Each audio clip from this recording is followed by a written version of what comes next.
Hi అండి, welcome to my channel home food by Jyothi. నేను ఈరోజు అమ్మవారికి 5వ రోజు నిమ్మకాయ పులిహోర ప్రసాదం చేసి చూపిస్తాను అండి. ఇది ఎలా చేయాలి, దీనికి కావలసిన పదార్థాలు ఇవన్నీ ఏంటి అన్నది మీకు క్లియర్గా చెప్తాను.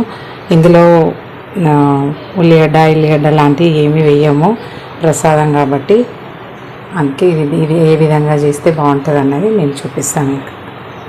5వ రోజు ప్రసాదంగా అమ్మవారికి నిమ్మకాయ పులిహోర చేసి పెడుతున్నా అండి. ఇదొక రైస్ వండి తీసిన 1 కప్పు వరకు ఉన్నది ఇది రైస్. ఇందులోకి కొంచెం పసుపు వేయాలి.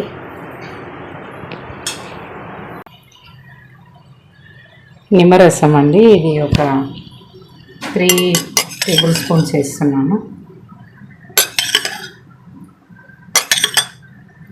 కొంచెం రైస్ కదా సరిపోతుంది. ఇది మొత్తం కలిసేటట్టు కలిపేసుకోవాలి.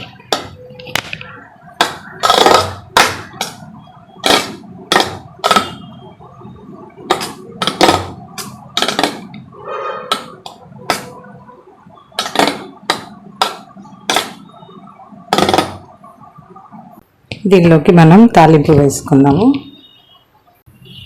పాన్లో కొంచెం నూనె పోసుకుందామండి.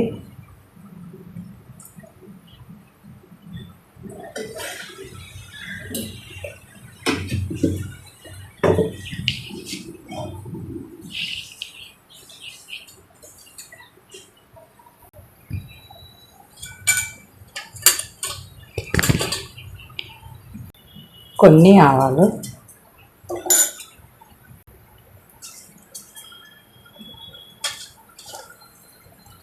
జీలకర్ర,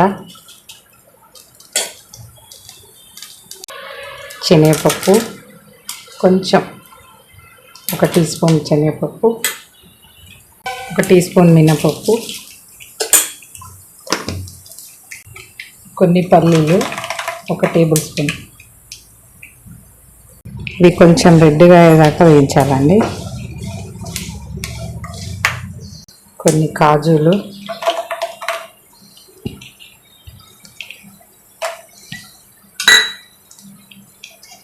ఇందులోనే 2 ఎండుమిర్చి,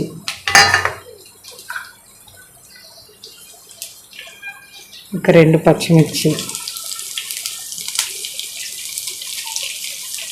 అండ్ కరివేపాకు, కొంచెం సాల్ట్ అండి, రుచికి సరిపడినంత వేసుకుంటే ఇవి కూడా కొంచెం తొందరగా మగ్గుతుంది. కొంచెం కచ్చపక్క దంచిన అల్లం అండి.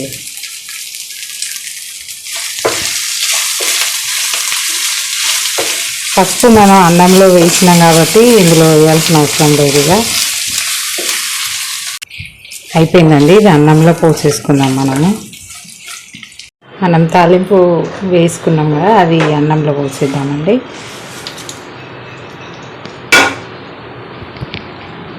ఇందులో 1 టేబుల్ స్పూన్ నువ్వుల పొడి వేస్తున్నా అండి. ఇది మీ ఇష్టం, వేసుకోవచ్చు వేసుకోకపోవచ్చు, కాకపోతే వేసుకుంటే మంచి టేస్ట్ ఉంటుంది. ఇవన్నీ కూడా మొత్తం మిక్స్ అయ్యేటట్టుగా కలిపేసుకోవాలండి.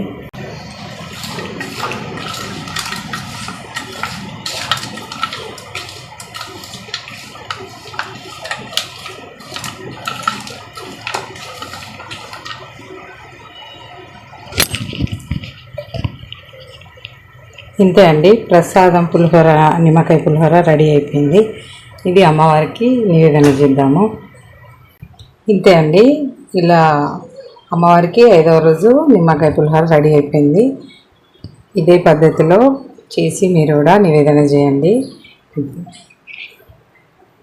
ఇది ఎలా వచ్చింది మీరు కూడా ట్రై చేయండి. ఇది ఎలా కుదిరిందో కూడా కామెంట్ చేయండి, లైక్ చేయండి, షేర్ చేయండి. నా ఛానల్ సబ్స్క్రైబ్ చేసుకోండి. Thank you.